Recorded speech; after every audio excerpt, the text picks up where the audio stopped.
is countrywide. Nonetheless, there are opportunities for great expansion in Uruzgan, Farah, even in Helmand.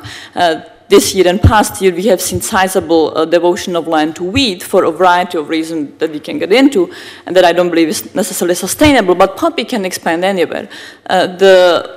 And it can go in the north, as we have seen. The big limitation is, of course, market saturation, and market has been oversaturated for a long time. But it's also individual decisions, including the fact that poppy is extraordinarily labor-intensive. That is both one advantage of poppy, but also its limitations. Yeah.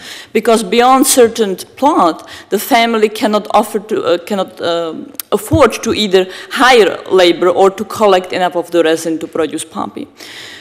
I would like to make one, and that also provides opportunity for rural development strategies where many crops liberate labor, and the families like that because they can generate a farm income as long as there are opportunities. Orchards, for instance, are easier. Right. I would like to make one comment about your previous experience with Southeast Asia, where I think, once again, Southeast Asia is very informative. Because it is the area, namely Thailand, that we have seen the most successful rural development program in the context of counter-narcotics anywhere in the world. And I think we can learn much in what has happened in Thailand, what the advantages were, what some of the limitations of the program were, that should really inform the debate about how we look at rural development in Afghanistan and how we sequence policies. One of the important factors was that insurgencies were defeated, and one reason they were defeated was because the government led up on eradication. Then rural development took place for about 5 years without forced eradication, at which point it was being determined that resources were sufficient for the community to switch to legal livelihoods, and forced eradication became part of the mixture of policies at that point, and the whole effort continued for several more decades, and has been indeed greatly successful at bringing cultivation down to close to zero.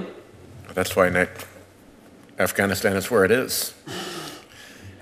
Mr. Brown, last comment, and then we'll conclude the hearing. I grew up in the same era, Senator. In fact, I caught the last 7 months of that conflict when I was serving in our military.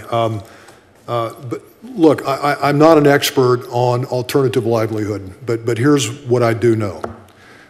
There's a sense of desperation around town, and probably rightfully so, with respect to what's happening in Afghanistan. There are some very smart people talking about some very stupid things, quite frankly, over at state, over at defense, and in the intel community. What seems to be resurfacing, and I've had a lot of folks that I've worked with very closely in those organizations over the years that are calling me and asking some questions. The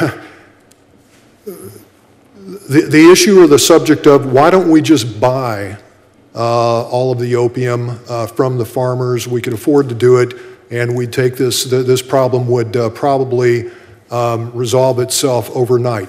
That's been tried, Senator, several places around the globe. Many times it's never worked. What happens is you end up with every farmer in the country planting poppies that were not growing poppies to begin with.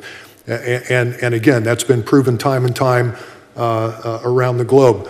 My response to every one of these folks, and I've been kind of bombarded with these phone calls lately, and it's coming from several different directions.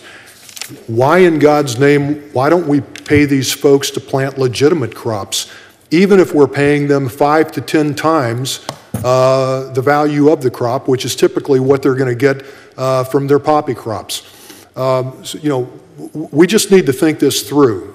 There's a proven history of what has worked and what has not worked in other places around the globe, and we need to apply many of those hard lessons learned to Afghanistan. I want to thank all of the witnesses for coming in. Senator Feinstein has had to leave for another obligation. The hearing, I believe, will remain open for another week, the record of the hearing, and in case anybody wants to add any additional testimony to it. And with that,